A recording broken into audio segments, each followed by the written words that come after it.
नमस्कार दोस्तों, ओमनीसेंस चैनल में आपका स्वागत है। जी हाँ दोस्तों, अगर आप टैक्स के स्लैब को समझना चाहते हैं तो ये वीडियो आपके काम की है।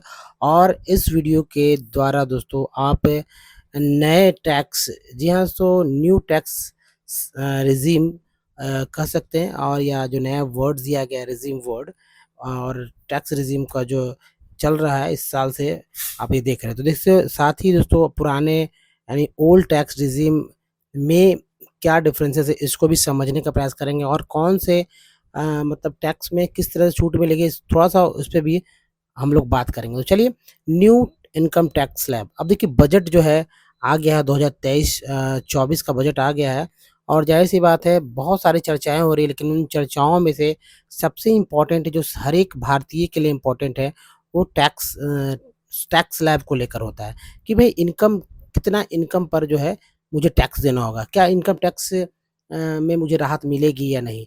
इनकम टैक्स देने से क्या फ़ायदा होगा? कहाँ पर किस-किस इन्वेस्टमेंट से अब मैं अपना जो है टैक्स का जो है जो इनकम टैक्स देने से बच सकूँगा। चूँकि सभी लोग टैक्स बचाना चाहते हैं, लेकिन देश का निर्माण तो टैक्स देने में ही है। तो चलिए फिर भी आगे बढ़ते हैं। और दोस्तों देखिए, सबसे पहले टैक्स के इतिहास को समझिए।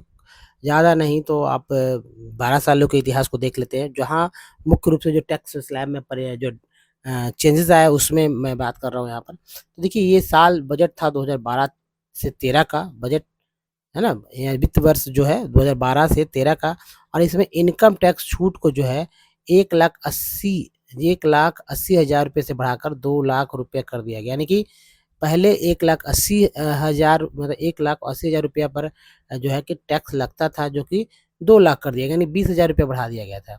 जबकि बजट 2014-15 में, जी हाँ, बजट 2014-15 का जब आया, यानी ईयर आया, यानी कि 13-14 नहीं, उसके 2 साल बाद 14-15 में इनकम टैक्स को जो है 2 लाख से बढ़ाकर 2.5 लाख कर दिया गया। लोग तब भी बहुत खुश हुए कि भई चलिए, अब जो है कुछ तो राहत है। हालाँकि उस समय जो है महँगाई दर इतनी नहीं थी, और थोड़ा-सा ज़ाहिर-सी बात है कि रुपए थोड़ा-सा और मतलब लगते थे कि हाँ, बहुत सारे रुपए हैं, लेकिन आज 2 लाख रुपए तो कुछ लगते भी नहीं हैं।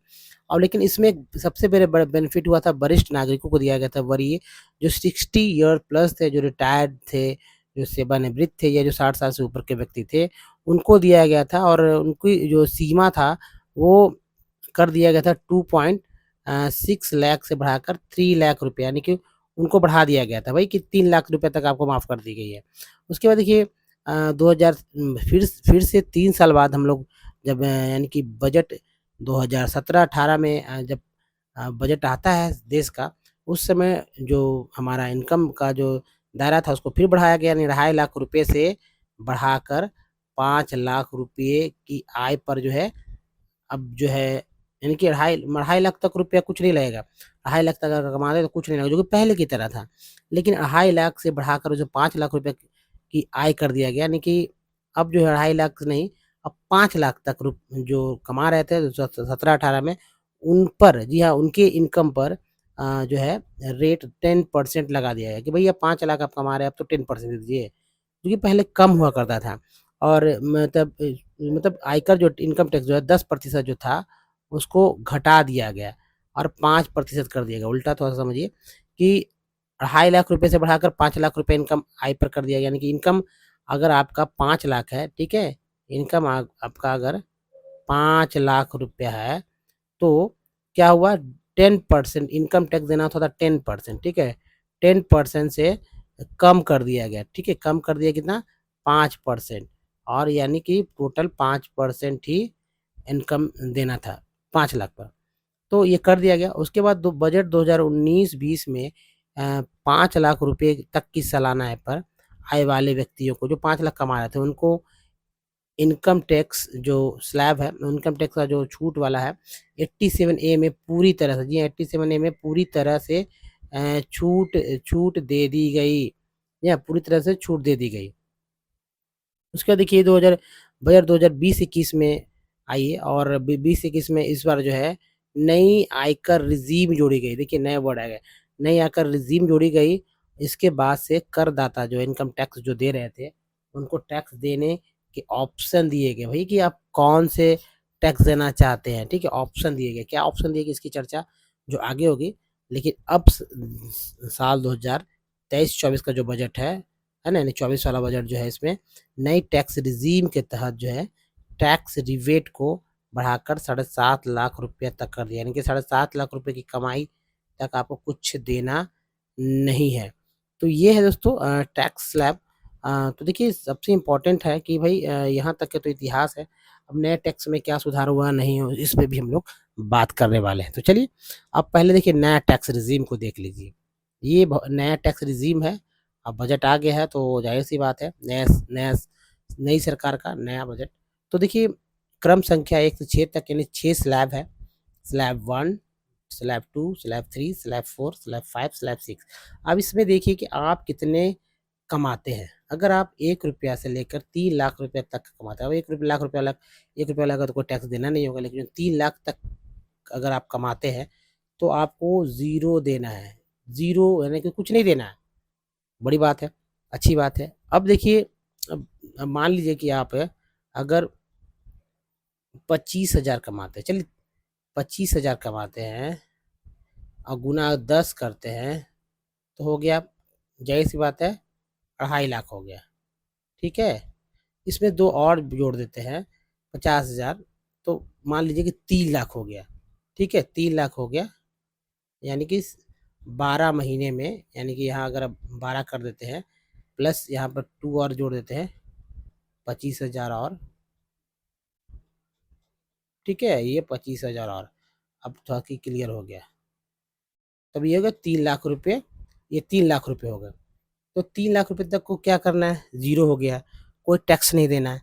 लेकिन अगर 3 लाख से ऊपर आ गए हैं, ज़ाहिर-सी बात है 3 लाख से ऊपर आ गए, तो आप जो है टैक्स के दायरे में हैं।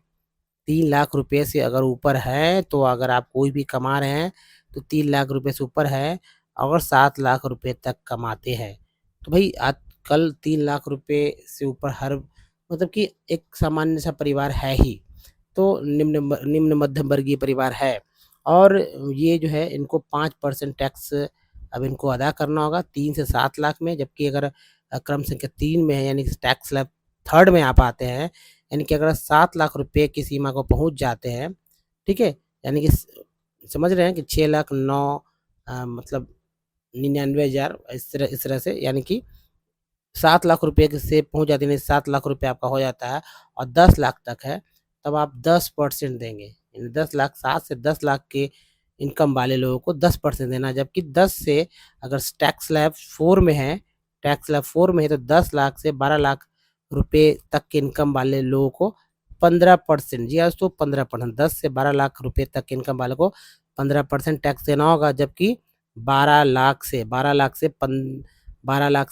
लाख रुपए तक के इनकम वाले व्यक्ति को 20% देना होगा। जबकि दोस्तों सबसे इम्पोर्टेंट है कि देखिए 10 लाख तो जो कमा लिया तो कोई बात नहीं, लेकिन 10 लाख जो कमा सकता है वो 15 लाख तो ईज़िली कमा ही लेता है। तो 15 लाख से अगर ऊपर कमा रहे हैं, तो दोस्तों ये आपको ज़्यादा हो जाएगा 30%, जी हाँ दोस्तों 30% आपको ये देना पड़ेगा। और थोड़ा-सा ज़ाहिर-सी बात है कि भाई अब इसको देख सकते हैं कि भाई मान लीजिए कि अगर आप 1 लाख रुपए कमाते हैं तो 12 लाख हो गया।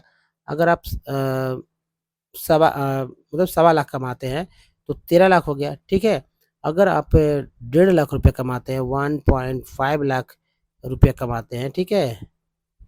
तो आपको ज़ाहिर-सी बात है दोस्तों टैक्स के दायरे में लगभग आप लोग आ ही रहे हैं। तो प्राइवेट सेक्टर में जो ज़्यादा कमा रहे हैं, जो बड़े-बड़े ऑफ़िसर्स हैं, उनको या जो बिज़नेस में हैं, उनको ज़्यादा चिंता का बात है, क्योंकि वो 15 लाख से आसानी से ऊपर ही उनका इनकम हो जा रहा है। हालाँकि इसको बचाना है, कैसे बचाना है? तो बचाने का भी तरीका है और ये तरीका इसमें छूट देकर दे दिया गया है भाई, कि कैसे जो है 5% को बचा लेना। ये 5% वाले, इसको मैं क्लीन कर लूँ थोड़ा-सा समझाने के लिए। देखिए, ये जो है टैक्स स्लैब 2 है, इसमें कैसे छूट मिलती है? इनमें देखिए सबसे इम्पोर्टेंट बात है कि जो नया टैक्स ये वाला है टैक्स रिजीम है 6 स्लैब में, तो ये जो 3 से 7 लाख रुपए तक के व्यक्ति हैं, ठीक है? इसमें क्या है?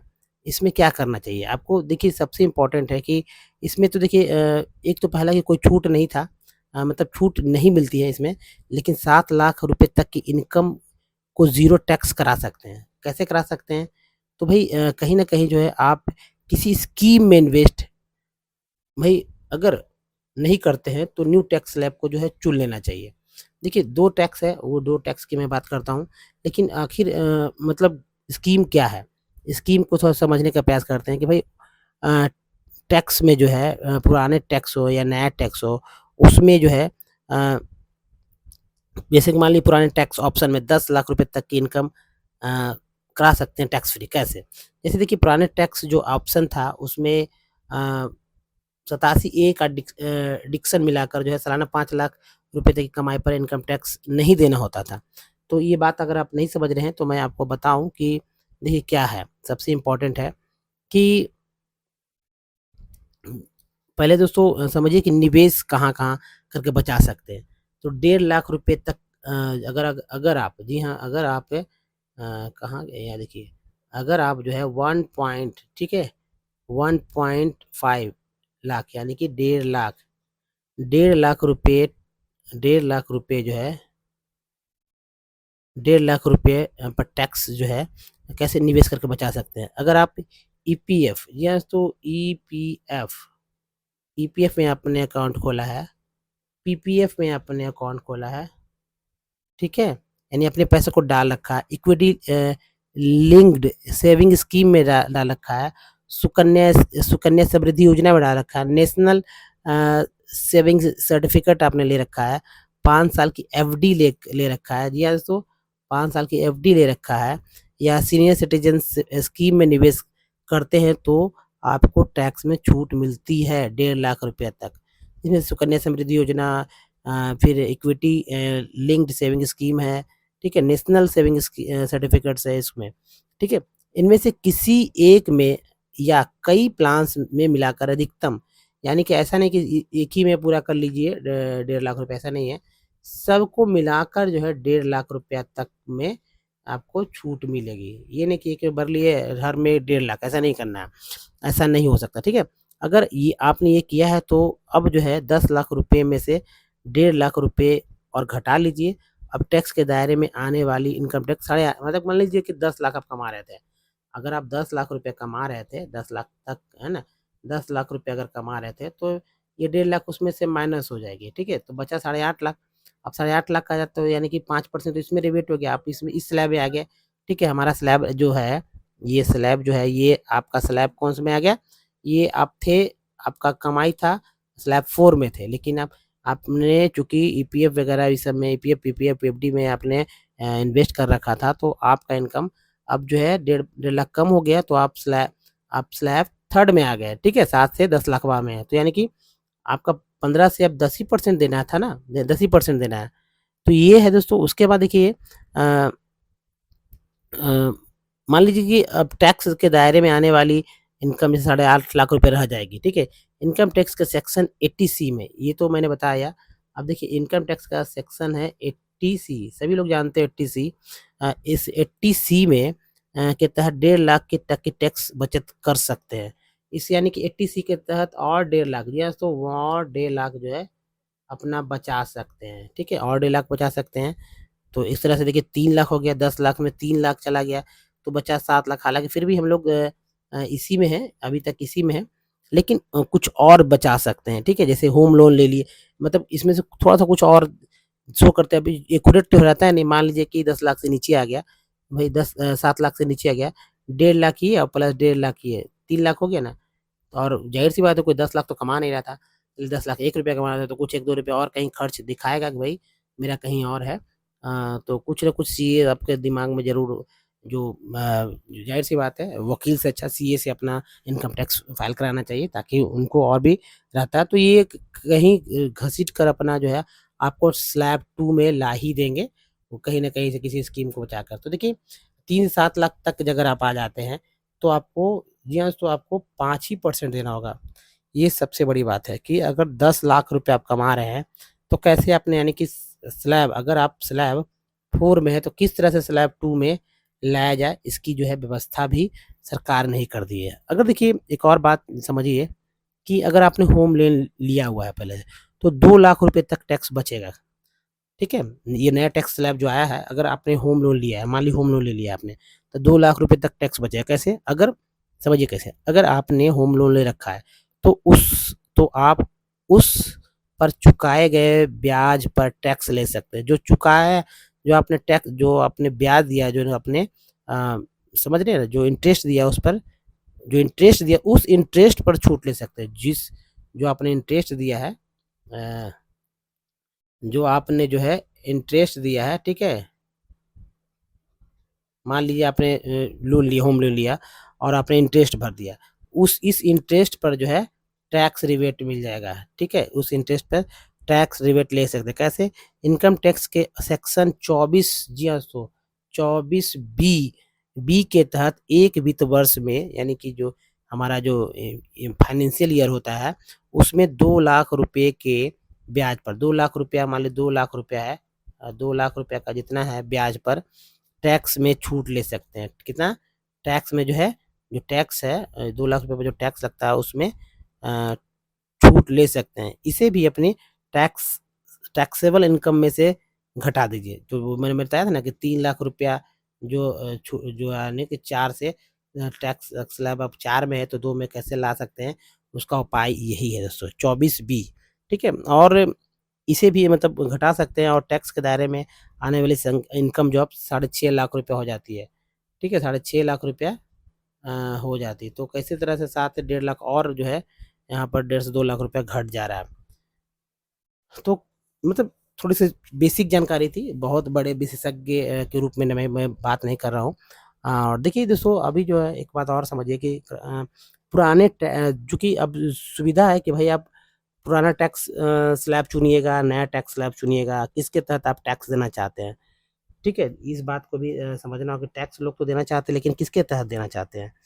तो मैं बताऊँ कि जैसे सबसे इम्पोर्टेंट बात ये है कि आपको समझना होगा टैक्स स्लैब को।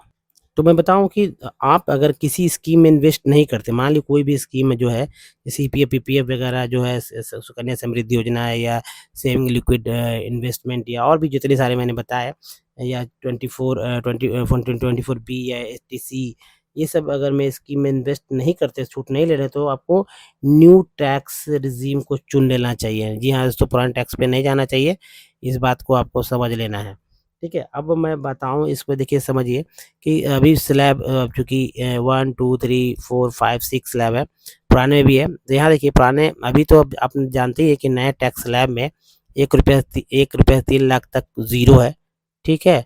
उसके बाद अभी थोड़ा-सा फिर स्लैब है 3 से 7 लाख वाला है, फिर स्लैब 7 से 10 लाख वाला है, यानी कि 3-3 लाख बढ़ रहा है। फिर यहाँ देखिए स्लैब 4 पे पहुँचे तो 10 से 12 2, और फिर स्लैब 5 पे होते तो 12 से 15 3 लाख फिर बढ़ा, और उसके बाद 6 स्लैब में 15 से अधिक वाले 30% यहाँ नए स्लैब के अनुसार तो देना ही होगा। चलिए, जबकि पुराने टैक्स स्लैब में 1 से 3 लाख रुपए तक था, फिर 3 से 6 लाख, 3-3 लाख बढ़ रहा था, फिर 6 से 3 लाख था तीसरे स्लैब में, और 9 से 12 था। जहाँ हम 10 से, देखिए कहीं कितना फ़ायदा हो रहा है। जहाँ हम स्लैब ये 4 में आज के समय में 10 लाख रुपए से 12 लाख रुपए तक के हिसाब से अगर बात करते हैं, यहाँ 5% कर लेते हैं, यहाँ 10% कर लेते हैं, है ना? और यहाँ पर 15% कर लेते हैं, ठीक है? और यहाँ पर जो है 20% कर लेते हैं, यही टैक्स स्लैब है। इधर टैक्स जो है, टैक्स लगेगा हम लोग को, है ना? ये नया वाला पे। तो देखिए, अगर पुराना टैक्स स्लैब चुनते हैं, तो आपको 9 लाख रुपए स्कीम में, तो आपने छूट ली स्कीम में, कोई तो स्कीम में अगर आप स्कीम लेते हैं, अगर आपने स्कीम ले रखा है, पीपीपी वगैरह कुछ भी जो है आपने ले रखा है, तो अगर 9 लाख रुपया भी है, तो आपको बेनिफिट, क्या मैंने बोला कि भाई कि आप किसी स्कीम में इन्वेस्ट नहीं करते हैं, तो न्यू टैक्स, तो भाई स्कीम में इन्वेस्ट अगर आपने किया है, तो ये पुराने टैक्स स्लैब को चुन लीजिए। अगर नहीं किया है तो आप नया, क्योंकि नहीं किया आपने तो 10 लाख ऑटोमेटिक है भाई, हम मैंने कुछ किया ही नहीं तो नया लूँगा, यानी कि 10 लाख रुपए तक छूट होगा। अगर मैंने कुछ ले रखा है, तो भाई पुराना लूँगा, कि भाई 9 लाख को और भी मैं कम कर सकूँ, ठीक है? तो इस बात को समझिए, इस बात को, ठीक है? अब देखिए यहाँ 9 से 12, जहाँ टैक्स स्लैब मान लीजिए की बात करते हैं 4 वाले में, ये 9 लाख रुपया है, स्टार्टिंग है, जबकि नया टैक्स स्लैब में 10 लाख से 1 लाख का तो यहाँ बेनिफिट हो गया। यहाँ भी देखिए 6 है, यहाँ 7 लाख, 1 लाख यहाँ से, यानी कि टैक्स स्लैब 3 से ही हम लोग को बेनिफिट है। हालाँकि 6 टैक्स स्लैब 6 में कोई रिबेट नहीं है, टैक्स स्लैब 5 में कोई रिबेट नहीं है, ठीक है? लेकिन यहाँ टैक्स स्लैब 3 और 4 में रिबेट है 1 लाख रुपए का। 1 लाख रुपए का रिबेट है स्टार्टिंग में, आपको यहाँ दिख रहा होगा। तो यहाँ इस चीज़ को भी बहुत ज़्यादा अच्छा से समझने की ज़रूरत है। अब देखिए नेक्स्ट ओल्ड टैक्स रिजीम क्या है? इसमें देखिए जो पुराना था उसके अनुसार कि अगर सबसे पहले जो बात करते हैं, जो मैंने बताया था कि भाई टैक्स बजट 2000 14 मतलब 13 के बाद, ठीक है? तो वहाँ से देखिएगा जब 2.5 लाख रुपए तक के इनकम पर कोई भी टैक्स नहीं लग रहा था, तो 1 रुपया भी हम लोग को चुकाना नहीं पड़ा था। लेकिन टैक्स स्लैब अगर 2 में चले जाते थे, 2.5 से 5 लाख वाले में चले जाते थे। अभी तो 3-3 लाख बढ़ रहा है। उस समय दोस्तों 2.5 लाख बढ़ रहा था, मतलब कुछ पहले उसके पहले। तब अगर 5 लाख रुपए तक वाले लोगों को 2.5 से 5 लाख रुपए तक के इनकम वाले लोगों को 5% देना होता था। यानी कि 12,000 रुपए उनको इनकम टैक्स देना होता था। जबकि टैक्स स्लैब अगर 3 में थे वो, अगर व्यक्ति पहले थे 5 लाख से 10 लाख रुपए तक में, तो उनको 20% देना था। अभी तो देख लीजिए कितना कम है। जबकि आज जो है दोस्तों 15 लाख से है ना, 15 लाख से अधिक वाले लोगों को 30% है। और अभी जो है 12 लाख रुपए तक वाले को 20% है।